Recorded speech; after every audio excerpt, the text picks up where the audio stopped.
28 साल से सिर्फ नारियल खाकर जिंदा रहने वाला शख्स, क्या इस शख्स के लिए अलग से नारियल काश्त होते हैं? नारियल खाने का शौक या कोई मजबूरी? क्या आप 2 दहाइयों तक सिर्फ एक चीज खाने का तस्वुर कर सकते हैं? यकीनन आपका जवाब होगा नहीं। लेकिन आज हम आपको एक ऐसे शख्स के बारे में बताने जा रहे हैं जो गुज़िश्ता 28 साल से सिर्फ एक ही चीज खाकर जिंदा है। मार्च 2023 में शाया होने वाली मीडिया रिपोर्ट्स के मुताबिक भारतीय रियासत केरला से ताल्लुक रखने वाले 64 साला बालाकृष्णन ने दावा किया है कि वो गुज़िश्ता 28 सालों से सिर्फ नारियल खाकर जिंदा हैं। इसी अरसे के दौरान उन्होंने नारियल के अलावा कुछ भी नहीं खाया। रिपोर्ट्स के मुताबिक बालाकृष्णन जवानी में फुटबॉलर थे, तहम 35 साल की उम्र में उनमें गैस्ट्रोएसोफेगल रिफ्लक्स नामी बीमारी की तशखीस हुई।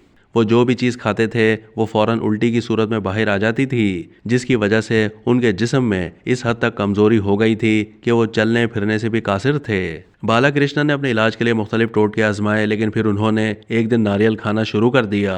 नारियल खाने और उसका पानी पीने से उन्हें इतना बेहतर महसूस हुआ कि उन्होंने जल्द ही फैसला कर लिया कि अब वो नारियल के अलावा कुछ भी नहीं खाएंगे। पिछले 28 साल से सिर्फ नारियल खाकर और इसका पानी ही पीकर बालाकृष्णन की सेहत अब बिल्कुल ठीक है और वो सेहतमंद हैं। बालाकृष्णन का बताना था कि अब वो रोज़ाना सिर्फ नारियल खाते हैं और उसका पानी पीते हैं, जबकि उनके ख़ानदान ने उनकी वजह से अब नारियल की काश्त भी शुरू कर दी है। अब तक के लिए इतना ही। मज़ीद मालूमात के लिए डेली जंग के यूट्यूब चैनल को सब्सक्राइब कीजिए।